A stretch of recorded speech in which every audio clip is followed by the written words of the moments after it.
A prisão de um médico brasileiro e a lição de feminismo que a gente tomou de um país que não é exatamente uma democracia. Meu nome é Bruna Osterman e eu vou contextualizar alguns aspectos que envolvem essa história a partir de informações levantadas por mim e apuradas pela minha amiga jornalista Luciane Coleman.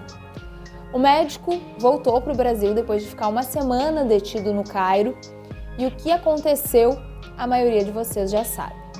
Ele fez piadas de duplo sentido e conotação sexual com uma vendedora de papiro muçulmana durante a visita ao país, à loja onde ela trabalhava, gravou e postou nos stories do Instagram, onde ele tinha quase 1 milhão de seguidores. Alguns ativistas daqui divulgaram e a repercussão chegou lá na África por meio de 2 brasileiras. Como a gente foi parar nessa situação de ter que aprender com o Egito? O Egito vem passando por uma onda feminista virtual desde o ano passado, quando um estudante chamado Ahmed Bassem Zaki, ou Zaki, foi acusado de assédio sexual por mais de 50 mulheres. Por meio de hashtags e perfis voltados para esse tipo de denúncia, o assunto viralizou e esse movimento feminista ganhou força. O Speak Up, que em português significaria algo tipo fale alto, fale com franqueza, fale. É uma forma de dar voz.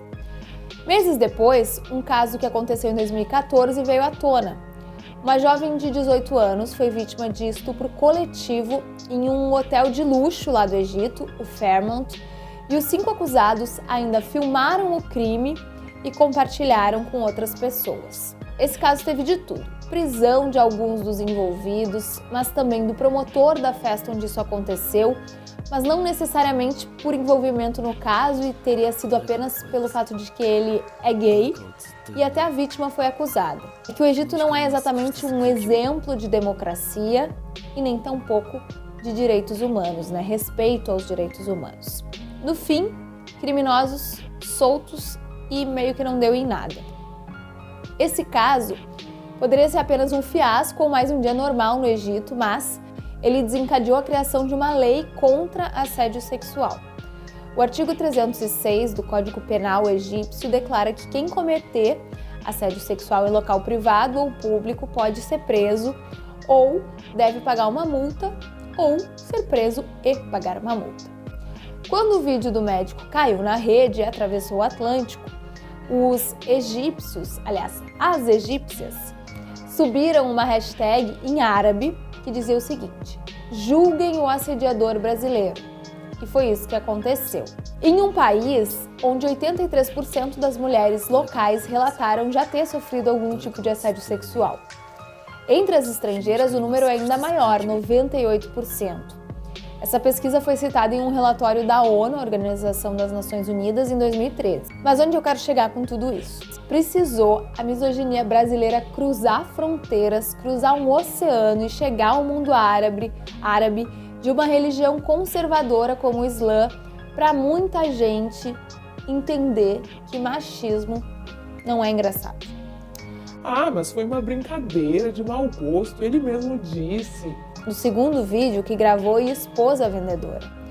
Quando a piada é baseada em uma dinâmica de poder, ela não é piada, é assédio.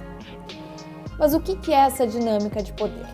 Naturalmente, até em um país que seja exemplo de liberdade, democracia, enfim, a cultura patriarcal ainda persevera. Padrão de beleza, menos oportunidades no mercado de trabalho, violência contra a mulher, tudo isso faz parte dessa herança. E partindo já desse pressuposto, qualquer tipo de humilhação que parte de um homem para uma mulher já faz parte dessa dinâmica de poder. Mas elas podem ser ainda mais graves.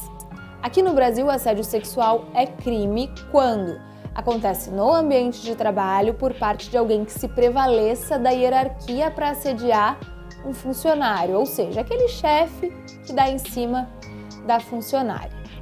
Nesse caso, do Egito, a dinâmica do poder está no fato de ser um homem e ela uma mulher, reforçado pela cultura local, onde as mulheres não mostram nem o cabelo, e também do médico usar um artifício ao qual ela não tem acesso, que é o domínio do idioma português. Embora ela fale português, e no vídeo de fato ela fala, Ela não entendeu a conotação sexual de Vocês gostam do bem duro, né? E comprido.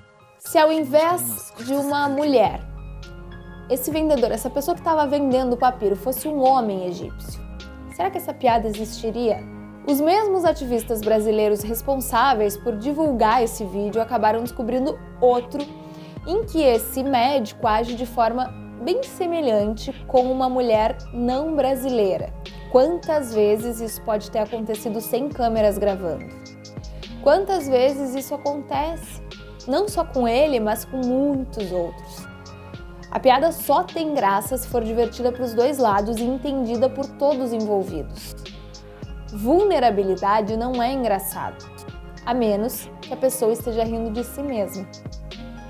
E foi assim que em 2021 o Egito deu uma lição no Brasil. A principal lição para nós, mulheres, é a de que a união muda o mundo. A nossa união faz a diferença. Sempre juntas nós vamos ser mais fortes. Ai, mas mais fortes contra os homens? Não, a gente não é contra os homens, a gente não quer um mundo sem homens, mas a gente quer um mundo sem machismo.